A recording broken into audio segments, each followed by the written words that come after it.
Welcome back, Aaron. Good evening. We're back in our native environment. I feel much more comfortable here. Well, you said something. I don't think it was on camera last time. It was afterwards. You said, "Brian, I think you have the loudest voice." See here, I can just be like, turn the volume down. Dial it down. Keep you at great. about threes. See what this pandemic has done to us. It's like I'm just much more. I get to sit in my own room with my own. Just put it this way: I really like you a lot from a distance. The feeling is mutual, I'm sure. So you want to hear about how old I am? Sure. So I have like a nice big monitor in front, and then I have like my laptop over here, and that's what I keep all my messaging on. Mm-hmm. And I like have this crink in my neck. So I decided to move my messaging computer to over here, and now like my hands don't work correct. Like I'm like, how do you drag the mouse when you looked? It's really weird. That's an old man injury for sure. If I screw something up today, it's because of that. Turning my head to look at a different monitor, I have a workplace injury. Yep. This is, if I can use a fancy word, this is the penultimate episode on security basics. You know, we started this series. I know everybody's loved it, but it's this episode and one more. But today the only thing that would bring me more joy than the penultimate episode is the ultimate episode. Yeah. Well, hold that thought. We got one more penultimate, meaning we have one more to go after this. But today we're talking about establishing secure configurations, and this is a great one because, well, wait for it. We'll get going after our little thing, after our little video. Do your thing. Here we go.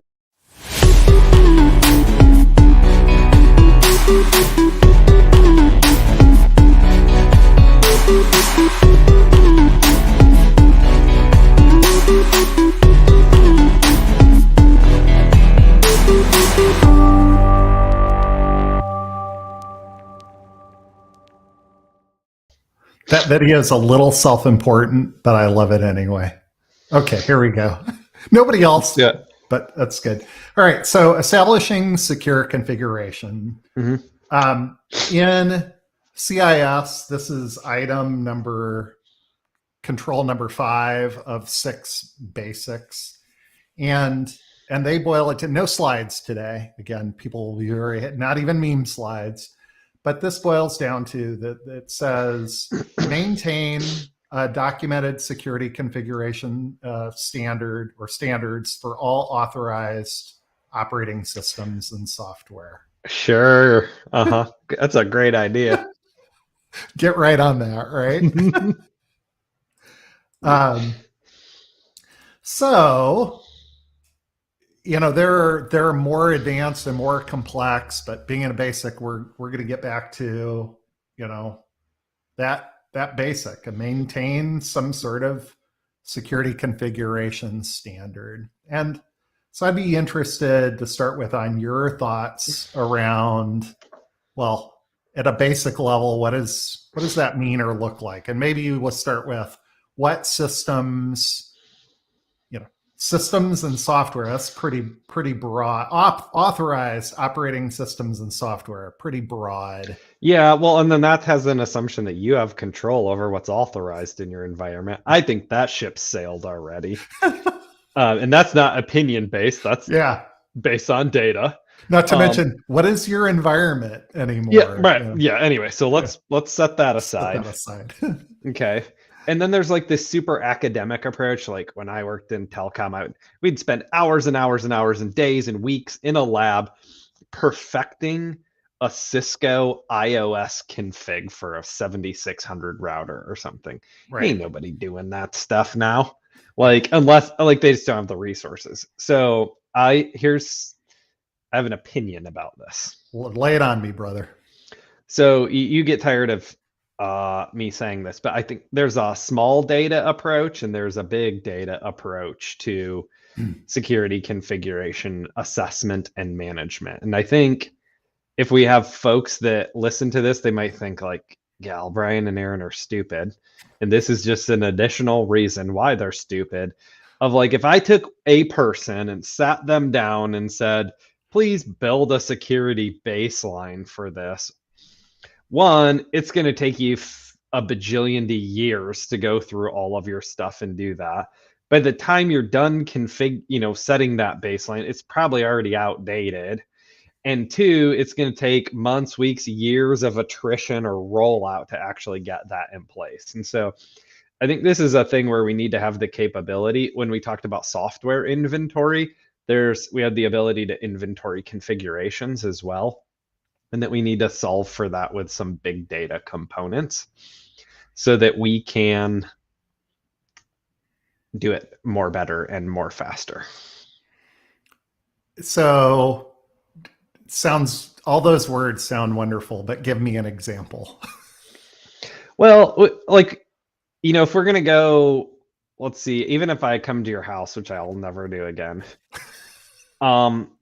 like probably, if we look at like your IT estate that you have there, and yours is obviously very small, you could tell like when we look at things, it's like we're a geologist and we're like taking a core sample of IT and we're like, oh, this is when this CIO really liked WebSphere and IBM, and that's like when that one really liked, and you can like kind of tell the different strategies because they're not gone. Right. They're just buried under layers of sediment in the organization. That was the legacy of our time with Barracuda devices. Yeah, right. Like, and there's nothing wrong with it. It's just the reality of, we don't get to start with greenfield. We have brownfield.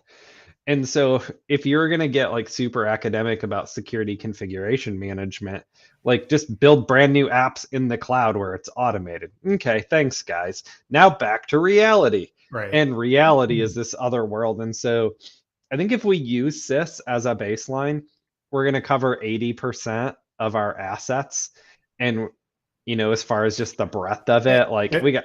And real quick here for the folks playing along at home, when you say use SIS as the baseline, you're, correct me if I'm wrong, you're not talking about the SIS top 20 stuff that we've been on. You're talking about SIS has their own baselines. Yeah, so SIS publishes guides, okay, right, that 4 people use. We represent 25% of the people who have read a SIS guideline. Okay. Fair. Okay, because I'll be honest, all right? So we do this, and I'm not speaking from theory, like this is reality. If you open the SIS 2.1 guidelines for Server 2019, it's 967 pages long. Right. And I think what happens is just average. I'm not saying there aren't people who do this, but like, I think you look at it for 5 minutes and you're like, cool, nah. Moving on, right? Yeah. But if you go through and look at all the guidelines that they publish, and they basically say, change this registry setting and change that storage, blah, blah, blah, right? All this stuff. And if you do this, you're SIS level 1, level 2, or level 3 hardened. And in my experience, level 1's really good. And level 3 is amazing because nothing works when you do it. It's that perfect security of a system that no one can configure, that no one can connect to. Has the ultimate level of security.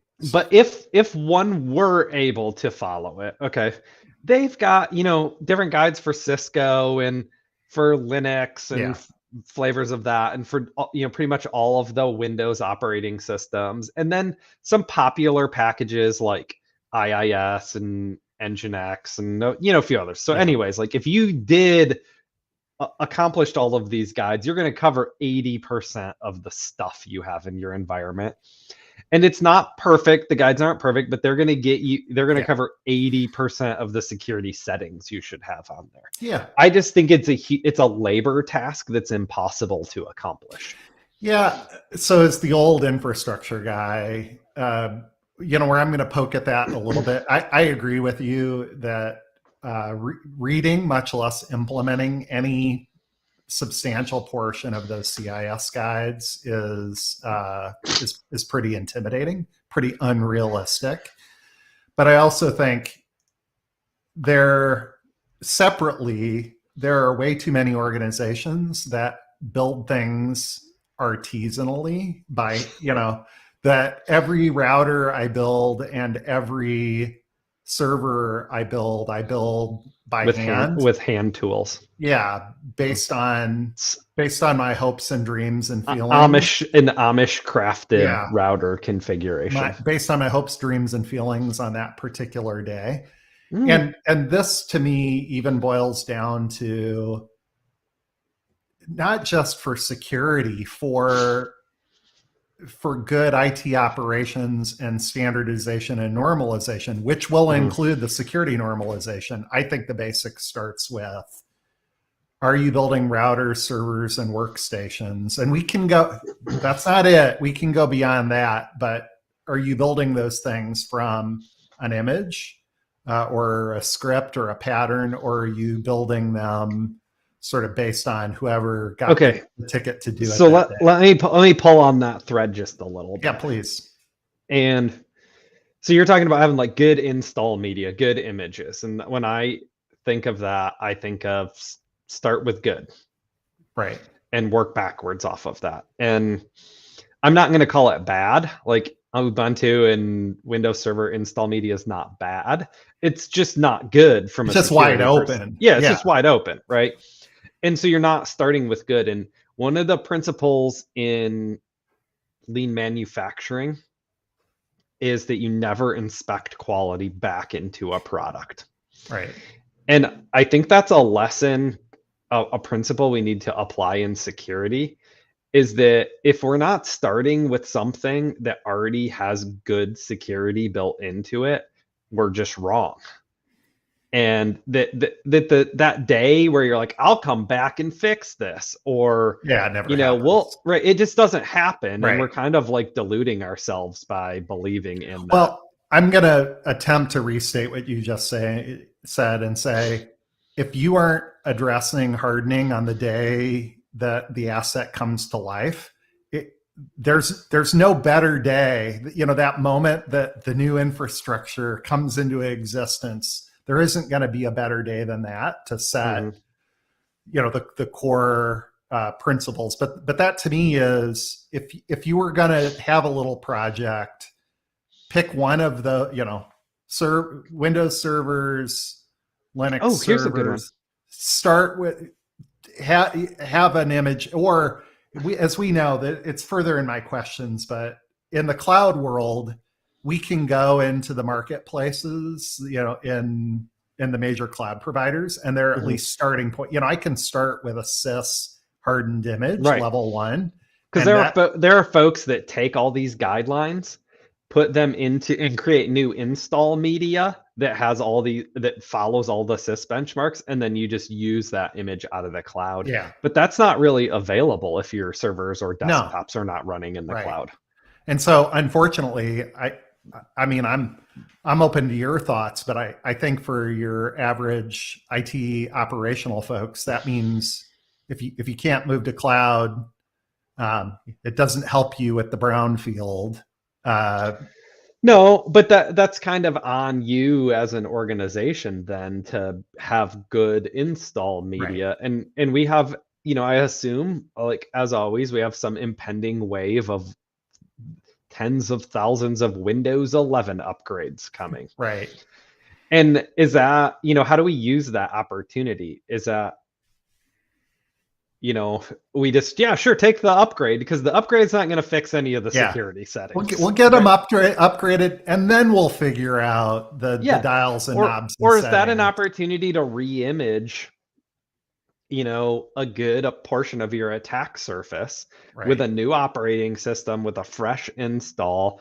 And if so, where do you get that gold master that you're using? Is it just kind of somebody images them for you and it's like, this is pretty all right, it works? Or have you taken the time to harden an image, to install the basic tools on it?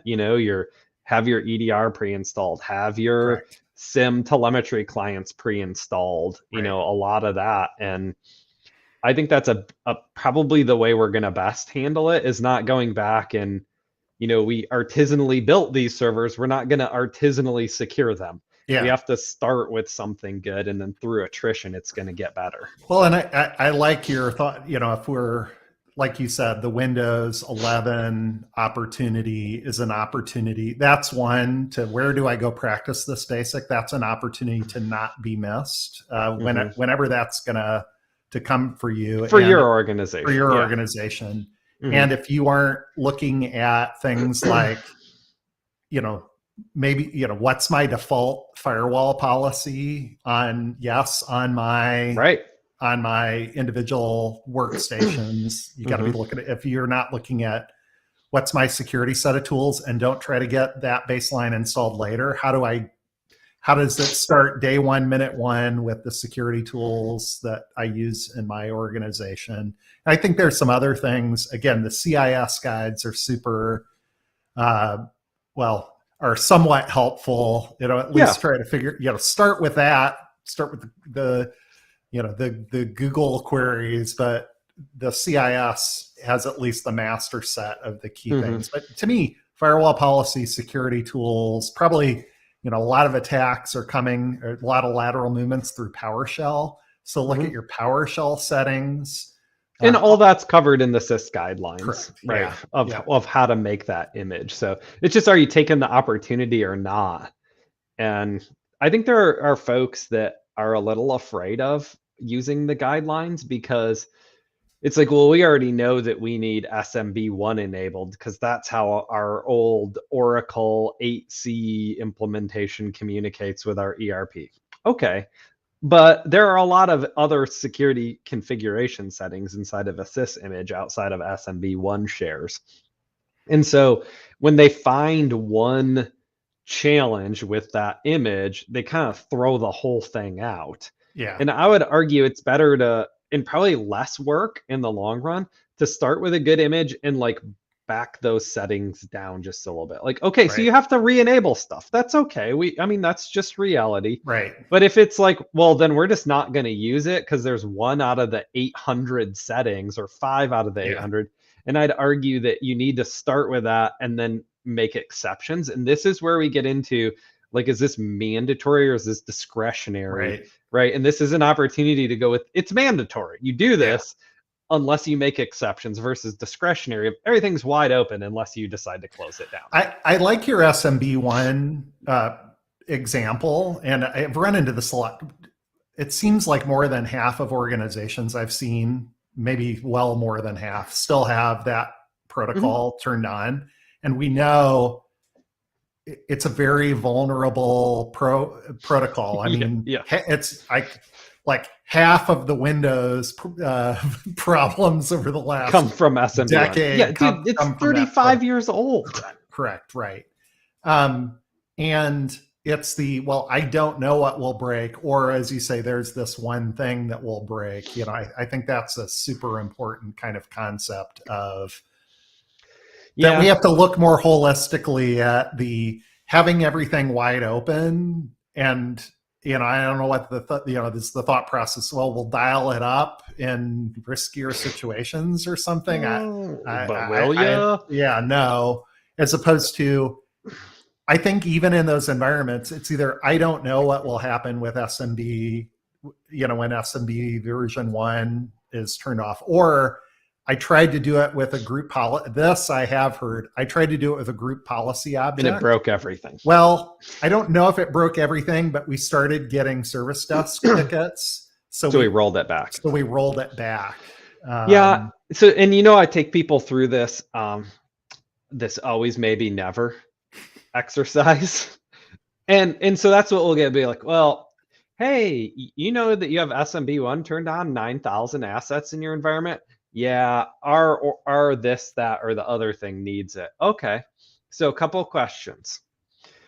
Does the internet need to be able to communicate with your laptop on SMB1? Oh, no, that should never happen. Okay, well, there's one thing that we could, okay, there's a never bucket. That's easy to solve. Then there's an always bucket. What things always need to talk on SMB1? Well, we have these 2 servers that the laptop, oh, cool. So that could be a rule that you build that they can always talk to that on SMB1. Where's the gray area in this, in the maybe? And they're like, a bunch of stuff we don't know. Yeah. So are you going to deal with that thing you don't know at the time? Unknown unknowns. Yeah. And so I think for most of this, we can go through the always, maybe, never exercise and not just paint with a broad brush of like, well, we need this, so we always allow it to everything all the time. Yeah. Yeah. I like it. Some of my other top of the head questions, what should your minimum baselines include? I mean, I think it starts with those, CI tools and settings. Yeah. Yeah. So I'd like to talk a little bit more about like how do people get to those images? Because there was a day that SYS provided like some media that you could download and SYS prep and do things to, and they stopped doing that. Now you can only get, unless somebody else knows of something. Yeah. We'd love to let us know if there's some magic source we're not aware of. Like we can SYS publish guidance that now the SYS images are only available via one of the major hyperscaler cloud marketplaces. So if you're not on AWS, Azure, or GCP, unless you have some bespoke provider that's making you handcrafted SYS Gold Master images, what do people do? How do you sit down and say like, okay, it's time to go to Windows 2022? Yeah, I mean, I have found more not just security sophistication, like IT operations sophistication. There are folks that, again, if to me, progress is even forget about cybersecurity for a second. If you're building your servers by hand, figure that out. Stop. And solve your imaging. Your basic isn't minimum security baseline. It's figure out how you image and script installs in your environment. And then having solved that, I also don't believe you have to, be nice to solve it comprehensively and get to SYS level 1. But I also think, to the extent you have security folks or security advice, if you came up with 5 or 10 key things, some of which we've already talked about of, tool settings, to build that in. And so whether it's I'm a big VMware shop and I don't start with a sort of brand spanking new ISO. I start with an OVA or something. Yeah, an OVA that's pre-built with our standard tools, with our standard settings. With if SMB version 1 is turned off, it's turned off. If our EDR, MDR stuff, our endpoint security stuff is on it, then have that on it.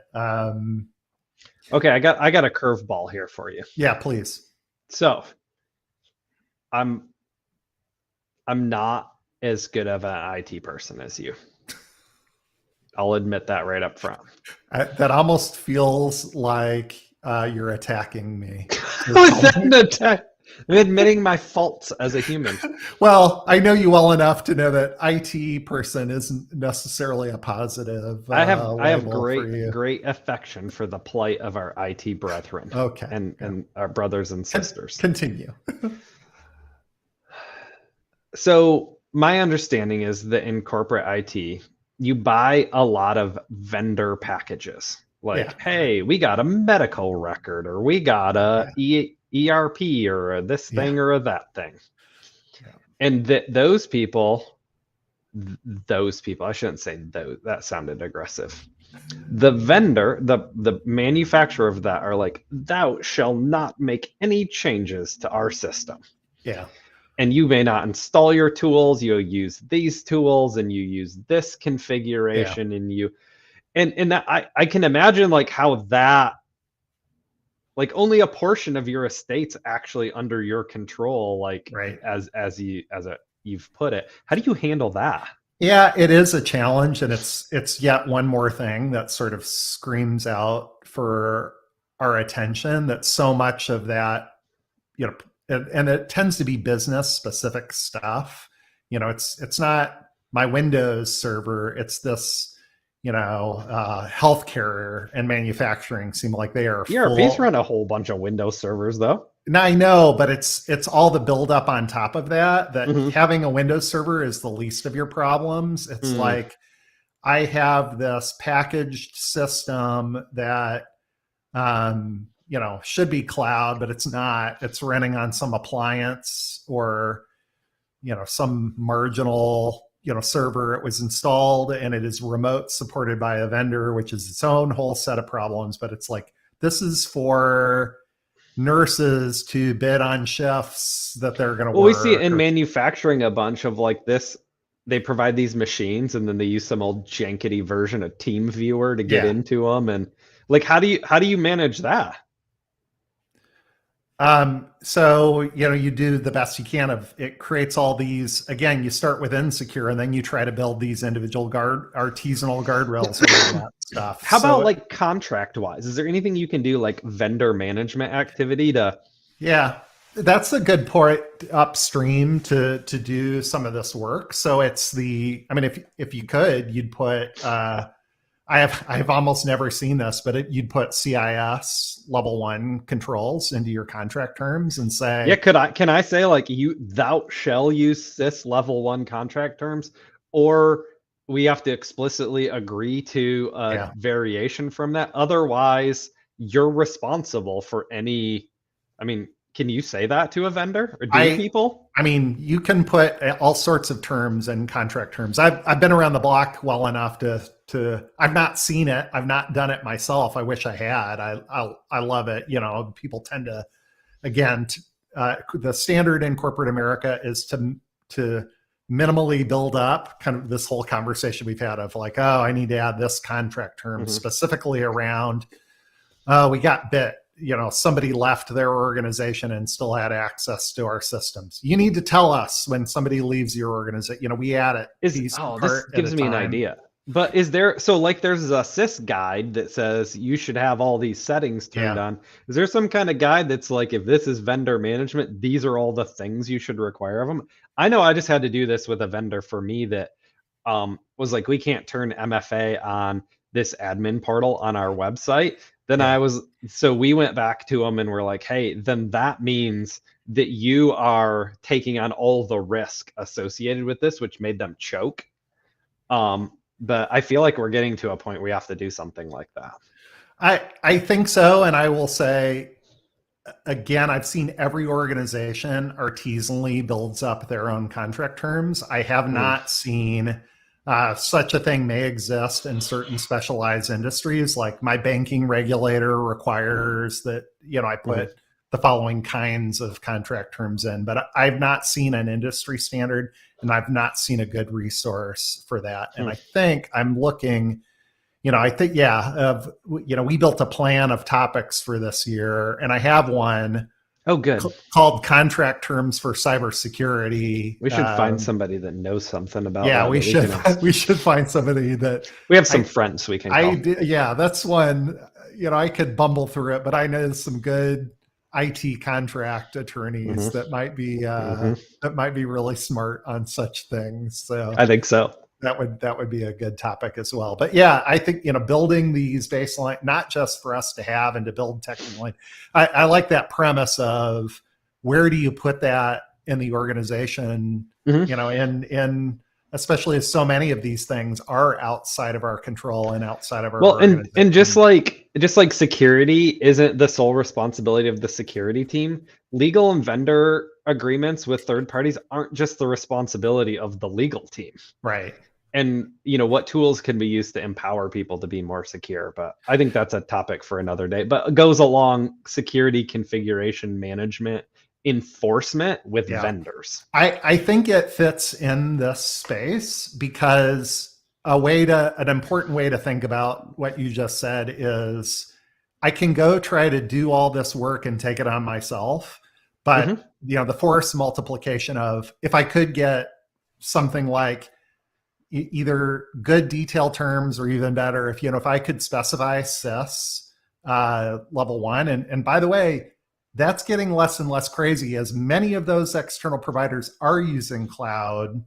And it'll help call out some red flags, because if you have a vendor that's like, look at our PCI or our SOC or SSAE or whatever certifications and all this, and you're like, cool, then you'll agree to SIS level 1, and they're like, choke. Let me get back to you on that. You might want to dig into that one a little bit more. So okay, but well, we've wasted another half an hour here. Yeah, we have. So next time, the last of the basic topics. Good old audit logs next time. Oh, shivers up and down my spine talking about audit logs. Then we have some guests to come talk about other topics. Get somebody less boring on. Yeah, exactly. More to come. Good to talk to you, man. All right, later. Later.